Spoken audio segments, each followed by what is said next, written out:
آج کی نشست میں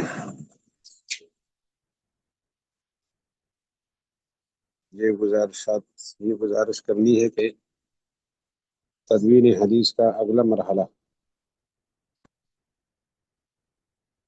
حضرت عمر بن عبدالعزیز کا زمانہ آج عرض کرتے ہیں۔ انہوں نے اپنے دور خلافت میں اپنی مملکت کے قاضی صاحبان کے پاس خط لکھا ہے،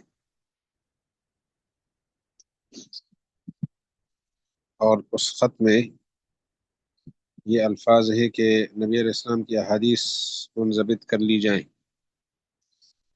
علم کے مٹنے اور علماء کے ختم ہونے کا اندیشہ رکھتا ہوں۔ علامہ ابن حجر رحمہ اللہ نے فتح الباری میں یہ ذکر کیا ہے کہ قاضیوں کی طرف خطوط تھے، فَكَتَبَ بِهَا إِلَى الْآفاق، اپنی مملکت کے تمام اطراف کی طرف وہ خطوط لکھے گئے۔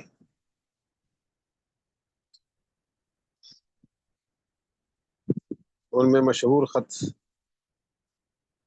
جیسے بخاری شریف نے بھی بطور تعلیق کے ذکر کیا ہے کہ وہ مدینہ منورہ کے قاضی کے پاس تھا، اس کی خدمت میں پیش کیا تھا اور ان کی طرف بھیجا تھا۔ ابو بکر ابن حزم ان کا نام تھا۔ اس کے الفاظ واضح طور پر موجود ہے: انظر ما کان من حدیث رسول اللہ صلی اللہ علیہ وسلم فاکتبہ، نبی علیہ السلام کی احادیث تلاش کر لو، لکھو۔ فإنی خفت دروس العلم وذهاب العلماء، مجھے علم کے مٹنے اور علماء کے چلے جانے کا خطرہ محسوس ہو رہا ہے۔ تو قاضی مدینہ ابو بکر ابن حزم، چنانچہ انہوں نے اس پر مؤثر کام کیا ہے، اور کتب ابی بکر کے نام سے، کتب ابی بکر، قاضی ابو بکر کو جو حکم دیا گیا تھا،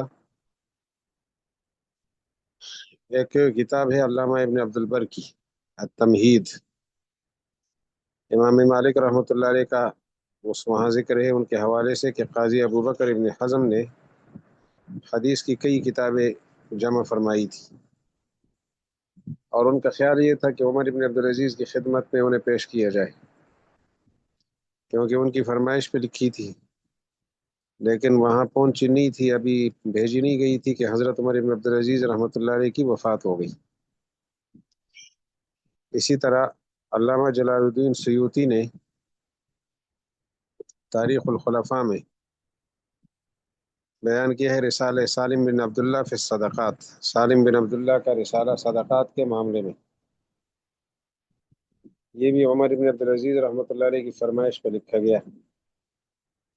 اسی طرح دفاتر الزہری، علامہ ابن عبد البر رحمۃ اللہ علیہ نے جامع بیان العلم میں امام زہری کا قول نقل کیا ہے کہ ہمیں عمر بن عبدالعزیز رحمۃ اللہ علیہ نے تدوین حدیث کا حکم دیا تھا، تو ہم نے دفتر کے دفتر لکھ دیے۔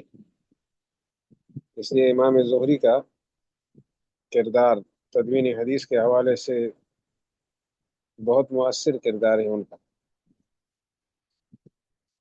تو کتب ابی بکر، رسالہ سالم، دفاتر الزہری، یہ اب دوسری صدی تقریباً، یعنی پہلی صدی ختم ہو رہی ہے اور دوسری صدی شروع ہو رہی ہے، اس دور کے واقعات ہیں۔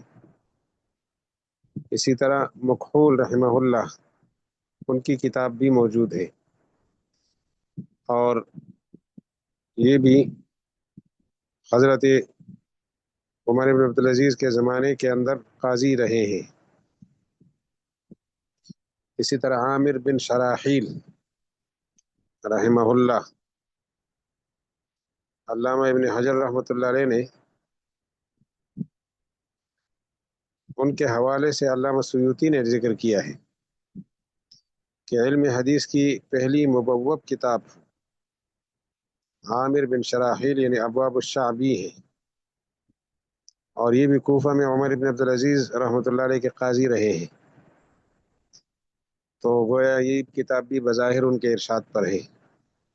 جیسا کہ فتح الباری کے حوالے سے گزارش کی کہ اطراف عالم کے قاضیوں کی طرف خطوط لکھے، تو پھر بظاہر پس منظر میں عمر ابن عبدالعزیز کی تحریک ہے۔ یہ تو پہلی صدی کا آخر ہے۔ دوسری صدی ہجری، ان میں اس دوسری صدی ہجری میں کتاب الآثار لابی حنیفہ کہا جاتا ہے، یہ پہلی بار احادیث کو فقہی ترتیب پر مرتب کیا گیا ہے، اور یہ علم حدیث میں بلند پایہ کتاب ہے۔ امام ابو حنیفہ رحمۃ اللہ علیہ نے تقریباً 40,000 احادیث میں سے اس کتاب کا انتخاب فرمایا ہے۔ البتہ اس کے کئی نسخے ہیں: روایت امام محمد، روایت امام ابو یوسف، روایت امام ظفر۔ یہ کتاب یقیناً موطأ امام مالک سے متقدم ہے، تو گویا متقدم ہونے کے لحاظ سے موطأ امام مالک پر یعنی اس کی حیثیت بڑھ کر ہوگی۔ اس کے ساتھ ہی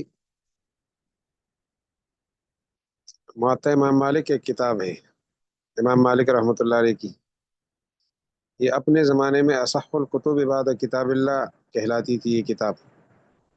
بعد میں یہ لقب امام بخاری کی بخاری شریف کو ملا، اور اس کی اصل وجہ یہ ہے کہ موطأ امام مالک کی تقریباً تمام حدیثیں بے شمار دوسری احادیث کے ساتھ آ چکی ہے۔ موطأ امام مالک کی تقریباً تمام حدیثیں اور بے شمار دیگر احادیث کے ساتھ اور یہاں موجود ہیں، تو اس لیے پھر اس کی جامعیت زیادہ ہو گئی۔ اس کے علاوہ معمر ابن راشد رحمہ اللہ کی تصنیف ہے جو امام مالک کے معاصر ہے، جامع معمر ابن راشد۔ اسی طرح ایک کتاب ہے جامع سفیان الثوری، جس سے امام شافعی رحمۃ اللہ علیہ نے بہت استفادہ فرمایا ہے۔ اسی طرح سنن ابن جریج، سنن ابن جریج، اسی طرح سنن وکیع ابن الجراح، اور عبداللہ ابن مبارک رحمۃ اللہ علیہ کی کتاب ہے کتاب الزہد۔ تو اس طرح تدوین کا سلسلہ اور مرحلہ آگے سے آگے بڑھتا چلا گیا، اور اس میں ترقی کا سلسلہ جاری تھا۔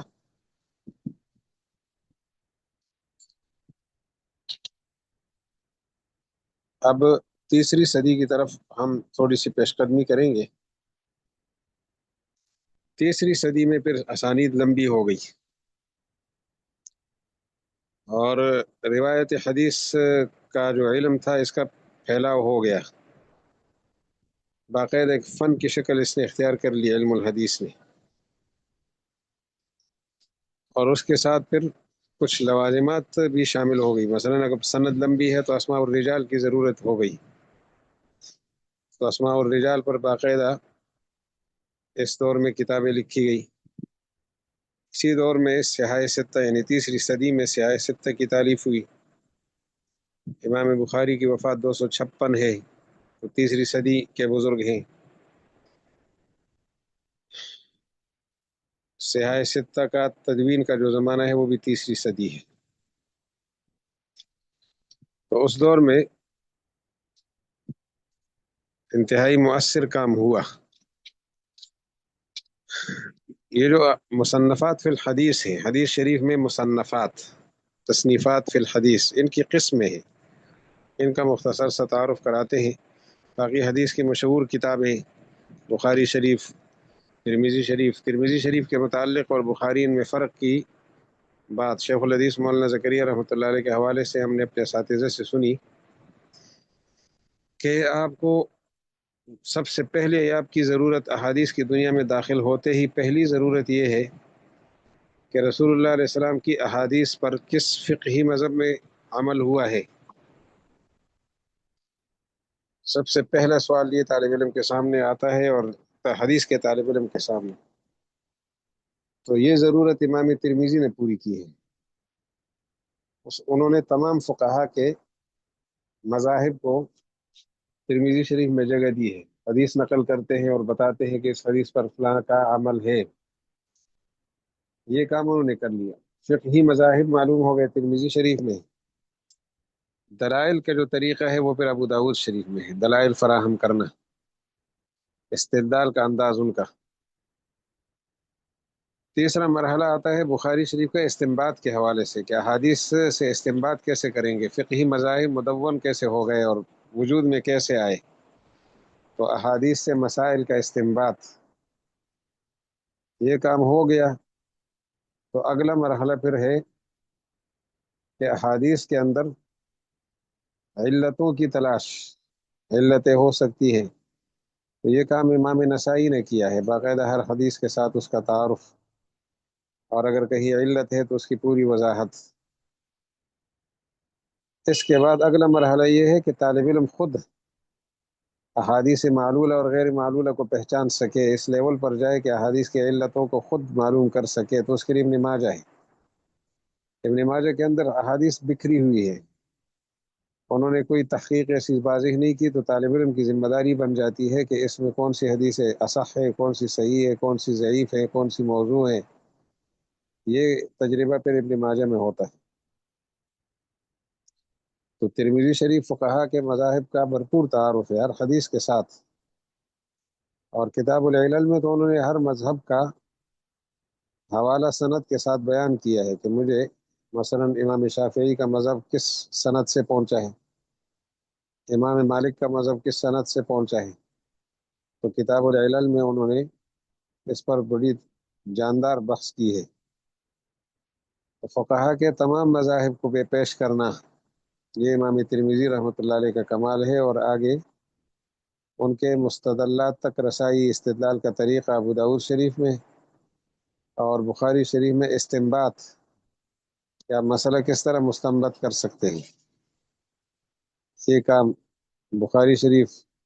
البتہ مسلم شریف اس کی پھر تائید کے لیے ہے، کہ آپ کو کئی کئی حدیث ایک ایک موضوع سے چاہیے متعلقات، تو وہ پھر مسلم شریف ہے۔ اور احادیث کی علتوں کی پہچان کے لیے نسائی ہے، اور خود اس پر کمانڈ حاصل کرنے کے لیے ابن ماجہ ہے۔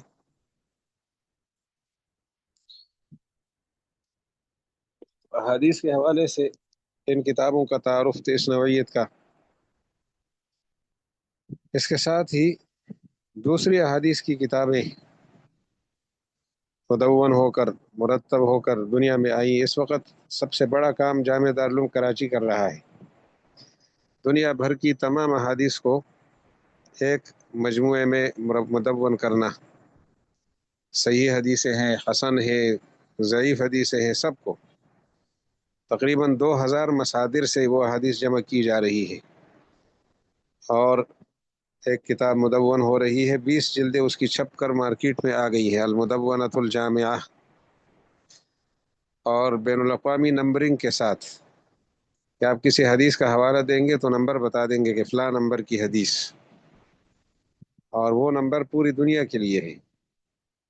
ورنہ اس سے پہلے تو بخاری شریف کے نسخے ہمارے پاس ہے، تو بخاری شریف کی سندوں کی ترقیم یعنی نمبرنگ، وہ بھی مختلف علماء کی مختلف انداز کے ساتھ ہے، تو یہ بین الاقوامی معیار کے مطابق نمبرنگ کے ساتھ چھپ کر آ رہی ہے، اور 55 جلدوں میں یہ چھپے گی۔ 20 جلدیں آ گئی، 55 جلدیں پوری ہو جائیں گی، تمام احادیث ایک سائے میں اور ایک مجموعے میں اکٹھی ملیں گی۔ ان کو مدون کرنے کے لیے سب سے پہلے مکہ مکرمہ میں اجلاس کیا تھا حضرت شیخ الاسلام مولانا مفتی محمد تقی عثمانی دامت برکاتہم العالیہ نے، عرب عجم کے علماء کو شامل کیا، اور یہ منصوبہ ان کے سامنے رکھا، خوشی کا اظہار کیا عرب دنیا نے، اور اس پر کام شروع ہوا۔ دارالعلوم کراچی میں موسوعۃ الحدیث کے نام سے باقاعدہ ایک شعبہ قائم ہوا، نوجوان علماء اس میں شامل کیے گئے، محققین، مولانا ناظم اشرف حضرت کے رشتہ دار ہیں، غالباً بھانجے ہیں، وہ اس کی نگرانی فرما رہے ہیں، اور حضرت مولانا تقی عثمانی صاحب اس کی سطر پڑھ رہے ہیں۔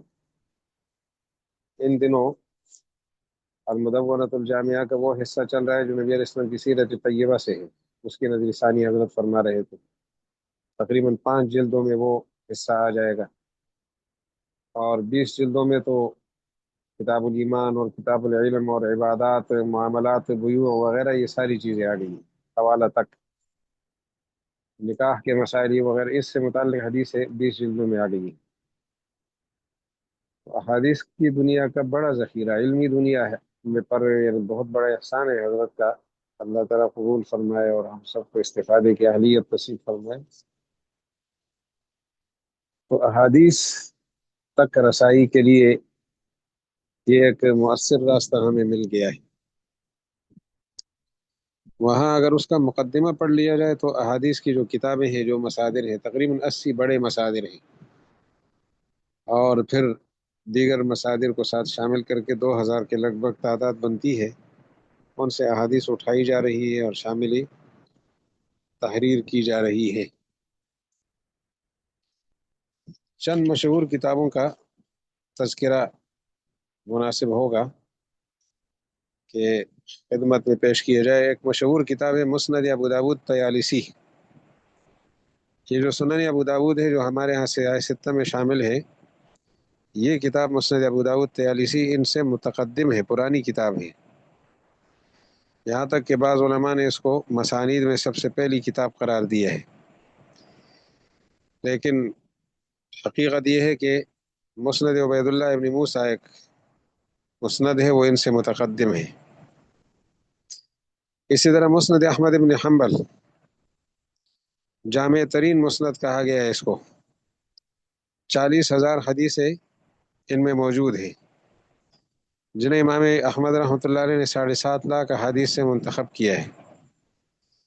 امام احمد رحمہ اللہ اپنی زندگی میں ان احادیث کو جمع تو کر چکے تھے، لیکن ترتیب اور تبویب کا سلسلہ ابھی مکمل نہیں ہوا کہ وفات پا گئے تھے۔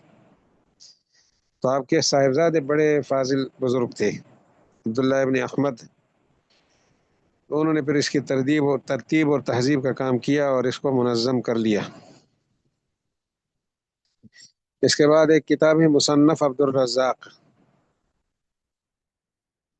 جس کتاب کو فقہی ابواب پر مرتب کیا جاتا ہے اسے السنن کہتے ہیں۔ پرانے دور میں اس کے لیے مصنف کا لفظ استعمال ہوتا تھا، مصنف۔ تو عبد الرزاق رحمہ اللہ یہ امام احمد بن حنبل کے استاد ہیں، امام ابو حنیفہ کے شاگرد ہیں، معمر ابن راشد جیسے بزرگوں کے شاگرد ہیں، امام احمد رحمۃ اللہ علیہ کے استاد ہیں۔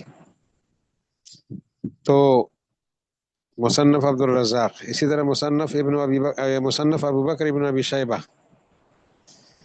یہ امام بخاری اور امام مسلم دونوں کے استاد ہیں یہ بزرگ۔ تو انہوں نے بھی مصنف ابی بکر ابن ابی شیبہ کے نام سے لکھی ہے، فقہی ترتیب پر ہے۔ اور ایک ہے المستدرک للحاکم، بخاری اور مسلم کی شرطوں پر احادیث کہیں رہ گئی ہے ان سے تو جمع کر کے بتا دیا جی شیخین کی شرطوں پر یہ حدیث سے صحیح ہے۔ تو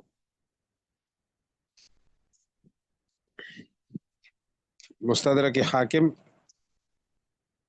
بھی ایک مجموعہ ہے، اور امام حاکم رحمۃ اللہ علیہ ان کے متعلق یہ مشہور ہے کہ یہ بڑے نرم طبیعت بزرگ تھے، تو گرفت اس طرح نہیں رکھ سکے جس طرح امام بخاری کی ہے۔ بہرحال ہمارا خیال اس وقت یعنی اس موضوع سے متعلق نہیں ہے کہ امام حاکم کا لیول کیا تھا، البتہ کتابوں کا تعارف پیش نظر ہے۔ تو اور بھی بہت ساری کتابیں ہیں، مسند ابو اعلیٰ موصلی ہے، مشہور کتاب ہے، مسند دارمی ہے، سنن کبریٰ للبیہقی ہے، دارقطنی کی سنن ہے، امام مزنی رحمۃ اللہ علیہ ان کی مختصر ہے، مختصر المزنی۔ حدیث کے اندر جو کتابیں چھپی ہوئی ہیں ان کی قسمیں ہیں، انواع۔ پہلی قسم کو جامع کہتے ہیں۔ جامع وہ کتاب ہے، حدیث کی وہ کتاب جس میں 8 مضامین کی احادیث جمع کر دی گئی ہوں، اور وہ 8 مضامین جس کتاب میں ہو اس کو سیدھے جامع کہہ سکتے ہیں آپ، جامع کتاب۔ وہ 8 مضامین کون کون سے ہیں؟ سیر ہے، سیر، پھر آداب ہے، تفسیر ہے، عقائد ہے، فتن ہے، احکام ہے، اشرات ہے، اور مناقب ہے۔ یہ 8 مضامین جس کتاب میں ہو وہ جامع ہے۔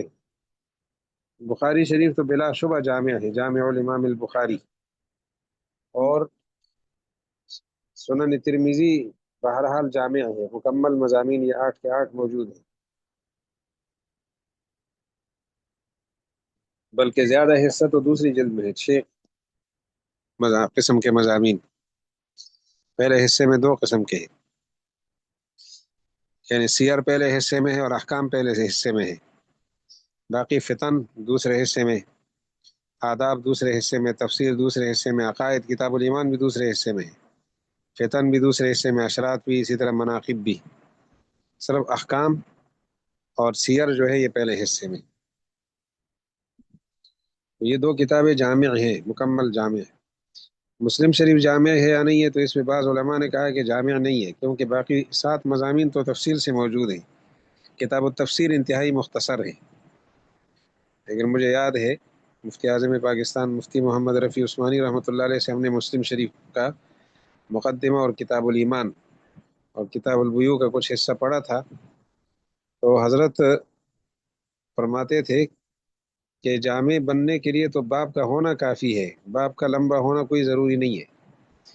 اور پھر وجہ بیان فرمائی کہ دراصل امام مسلم نے چند حدیث کتاب تفسیر میں ذکر کی ہے، لیکن تفسیر سے متعلق بہت ساری حدیثیں پوری کتاب میں پھیلی ہوئی ہے، تو تھوڑی لا کر موقع پر باقی کا اشارہ دے دیا کہ مسلم شریف میں موجود ہے، لہٰذا کتاب جامع بن گئی ہے۔ اور ترتیب کے لحاظ سے تو بخاری سے بہت فائق کتاب ہے مسلم شریف۔ اس کے ساتھ ہی جامع کے علاوہ دوسرا موضوع ہے سنن، وہ کتاب جو فقہی ابواب کی ترتیب پر ہو اسے سنن کہا جاتا ہے۔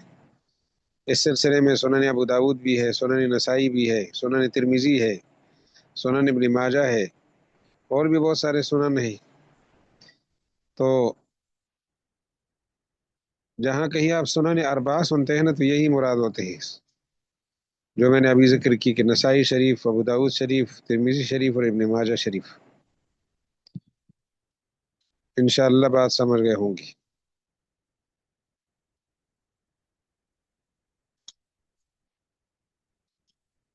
اگلی گزارش کہ سنن اور سنن کے بعد مرحلہ آتا ہے مسانید کا، وہ کتابیں جو مسانید کہلاتی ہے۔ مسند کی جمع ہے مسانید، جن میں احادیث کو صحابہ کرام کی ترتیب سے جمع کیا گیا ہو، یعنی ایک صحابی کی تمام حدیثیں ایک مرتبہ ذکر کر لی جائے، وہ کسی بھی باب سے متعلق ہو، ہم نے اس کو نہیں دیکھنا۔ ابو بکر صدیق کی حدیثیں، حضرت عمر کی حدیثیں اس ترتیب کے ساتھ مسند، کہ مسند احمد بن حنبل اسی ترتیب کے ساتھ۔ تو مسانید، اس کے ساتھ ہی معجم، ایک قسم ہے کتابوں کی قسم معجم۔ معجم اس کی کتاب کو کہتے ہیں جس میں کسی محدث نے اپنے شیوخ اور اساتذہ کی ترتیب سے احادیث جمع کی ہو، یعنی ایک شیخ کے پاس حدیث لینے کے لیے گیا اور دوسری جگہ دوسرے کے پاس گیا، تو ہر جگہ سے حاصل شدہ حدیث ہے اس کے اپنے استاد کے نام پہ مکمل جمع کر لی، اس کو کہتے ہیں معجم۔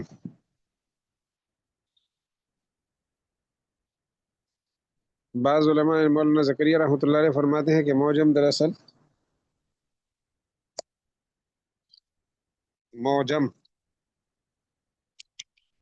دراصل اس کتاب کو کہا جاتا ہے کہ جس میں حروف تہجی کی ترتیب پر حدیثیں ہوں، تو یہ پہلو بھی ہے، اور صحابہ کے نام کی ترتیب پر۔ اسی طرح بعض حدیثیں الفہارس کے نام سے بعض کتابیں ہیں، تو کتابوں کی فہرست جمع کر لینا، کون سی حدیث کس کتاب میں ملے گی۔ المعجم المفہرس لالفاظ القرآن لالفاظ الحدیث النبوی الشریف موجود ہے، تو فہرست کے نام سے کتابیں، احادیث کی تلاش جس کے نتیجے میں آسان ہو۔ اسی طرح اطراف بھی ہے، جن میں احادیث کے صرف اول اور آخر الفاظ ذکر کیے گئے ہیں، اس سے پوری حدیث کو پہچانا جا سکتا ہے، تو الاطراف کے نام سے۔ اسی طرح اربعینات، 40 حدیثیں نبی علیہ الصلوۃ والسلام کی فضیلت حاصل کرنے کے لیے، جو انہوں نے ارشاد فرمایا جس سے 40 حدیثیں یاد کی جنت جائے گا۔ ایک قسم ہے موضوعات. موضوعات وہ کتابیں ہیں جن میں احادیث موضوعہ کو جمع کیا گیا ہو، یا یعنی حدیث معجمہ کو موضوعہ کے اندر، یعنی موضوع حدیث بھی اگر کیوں نہ ہو، اس میں یہ بھی ہو سکتی ہے موضوعات، بلکہ نام اس کا موضوعات ہے تو موضوع حدیث ہی ہوگی، ضعیف راویوں کے ارشادات وغیرہ. اس کے ساتھ ہی اس کیفیت کے ساتھ یہ کچھ قسمیں آپ کی خدمت میں ہم نے عرض کر دی. احادیث کی متعدد اقسام. ایک قسم ثلاثیات بھی ہے. ثلاثیات، ثلاثیات کا مطلب ہے کہ وہ کتابیں کہ یعنی وہ کتب حدیث جن میں وہ حدیث سے ذکر کی گئی ہو جو مصنف کو 3 واسطوں سے پہنچی ہوں، جن کی سند میں مصنف سے نبی علیہ السلام تک صرف 3 واسطے ہوں. تو اگر بخاری شریف کی ثلاثیات البخاری اسی تناظر میں ہے. سنن ثلاثیات دارمی مسند دارمی والے کی ثلاثیات، اور عبد بن حمید کی ثلاثیات. اسی طرح وحدان جس میں ایک حدیث مروی ہے، صرف ایک حدیث. اور اسی طرح شروح الحدیث کے نام سے بھی کتابیں ہیں، الاذکار کے نام سے بھی کتابیں ہیں، مصاحف کے نام سے ابو داود شریف کی کتاب ہے، قرآن پاک کے نسخوں کا تعارف. مسلسلات بھی مستقل حدیث کی کتابیں ہیں. تو اب یہ جو کتابوں کی شکلیں مختلف ہمارے سامنے آئی. مسلسلات کا عنوان تو ابھی آپ نے سن لیا. مسلسل وہ حدیث ہوتی ہے جس میں احادیث کو خاص صفت کے ساتھ نقل کیا گیا ہو. مثلا ایک مسلسل بالاولیہ، جس کی اجازت ہمیں شیخ الاسلام مفتی تقی عثمانی دامت برکاتہم سے بھی ہے، اور حضرت مولانا زاہد الراشدی صاحب کے پاس اس کی اجازت ہے مسلسلات کی. اور سفیان بن عیینہ رحمۃ اللہ علیہ نے اپنے شاگرد کو سب سے پہلی حدیث وہی پڑھائی تھی. انہوں نے بھی اپنے شاگرد کو پہلی حدیث وہی پڑھائی، اور سلسلہ پہنچ گیا بر صغیر تک. مکہ مکرمہ کے ایک شیخ تھے محمد یاسین الفادانی، ایک شیخ تھے حسن مشات المالکی. یہ دونوں بزرگ مولانا زاہد الراشدی صاحب کے استاد ہیں. تو ان کی وساطت سے وہ مسلسلات پہنچ گئی. مسلسلات بھی ایک مستقل قسم ہے کتابوں کی. دارالعلوم کراچی سے مولانا تقی عثمانی صاحب کی مسلسلات چھپی ہے، جو اجازت ہے ان کے پاس ہے، الفیض الربانی کی مسلسلات العثمانی کے نام سے. تو متعدد انواع کی کتابیں ہیں، اور ان کے انواع کا ایک خاکہ ہمارے سامنے آج آ گیا کہ اس طرح کی کتابیں حدیث کی دنیا میں پائی جاتی ہیں اور موجود ہیں. یہ جو کتابیں ہیں صحت کے اعتبار سے ان کے طبقات بنائے گئے ہیں. کون سی کتابیں زیادہ صحیح ہے، کون سی کتابیں اس سے کم درجے کی ہے. تو اس میں طبقات ہیں. پہلا طبقہ ان کتب احادیث کا ہے جن کے مصنفین نے اس بات کا التزام کیا ہے کہ ان کی کتاب میں تمام احادیث صحیح، یعنی صحت کی شرائط پر پوری اتریں گی. تو اس طبقہ کی کتابوں میں صحیح حدیثیں ہوں گی. ان میں بخاری شریف شامل ہے، مسلم شریف شامل ہے، موطا امام مالک شامل ہے، مستدرک حاکم شامل ہے، صحیح ابن حبان ہے، صحیح ابن خزیمہ ہے، منتقا ہے، ابو محمد عبداللہ ابن الجارود کی کتاب. اسی طرح منتقا ہے قاسم ابن اسبغ کی کتاب. اسی طرح مختارہ ضیاء الدین المقدسی کی کتاب ہے. صحیح ابن سکن ہے، صحیح ابن سکن، صحیح ابن عوانہ. تو یہ کتابیں ہیں پہلے نمبر کی، یعنی طبقات کے لحاظ سے.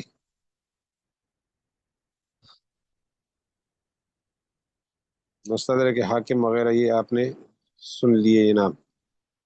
دوسرا طبقہ جن میں حسن سے کم حدیثیں نہیں ہونی چاہیے، کم سے کم درجہ حسن کا ہے. اگر کوئی ضعیف حدیث آ بھی جائے تو تنبیہ کرنا ضروری ہوگا. تو اس طبقے میں سب سے اعلیٰ مقام جو ہے سنن نسائی کا ہے.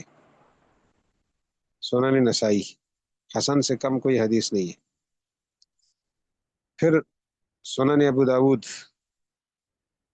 جس میں امام ابو داود رحمۃ اللہ علیہ نے جس حدیث پر سکوت اختیار کیا ہے وہ قابل استدلال حدیث ہے. تو بہرحال یہ دوسرے طبقے کی کتابیں ہو گئی. تیسرا طبقہ، ان میں ہر طرح کی احادیث موجود ہے، صحیح ہو، حسن ہو، ضعیف ہو، منکر ہو، موضوع ہو. تو اس تناظر میں ابن ماجہ سب سے پہلے بزرگ ہیں، پھر سنن دارقطنی ہے، اس کا بھی یہی حال سنن دارقطنی. تیسرے نمبر پہ سنن کبریٰ بہقی کی ہے، مصنف عبد الرزاق ہے، مصنف ابن ابی شیبہ ہے، مسند طیالسی ہے، اسی طرح سنن سعید ابن منصور ہے، سنن مسند حمیدی ہے، معاجم طبرانی ہے وغیرہ. تو یہ ایک طویل فہرست آپ کے سامنے عرض کی کہ اب چوتھا طبقہ جو ہے نا اس کو حل کر لیتے ہیں. ان میں اکثر ضعیف حدیثیں ہوتی ہیں، بلکہ شاہ عبد العزیز رحمۃ اللہ علیہ نے تو ایک موقع پہ فرمایا کہ یہ کتاب ایسی ہے کہ ہر حدیث ضعیف ہے. تو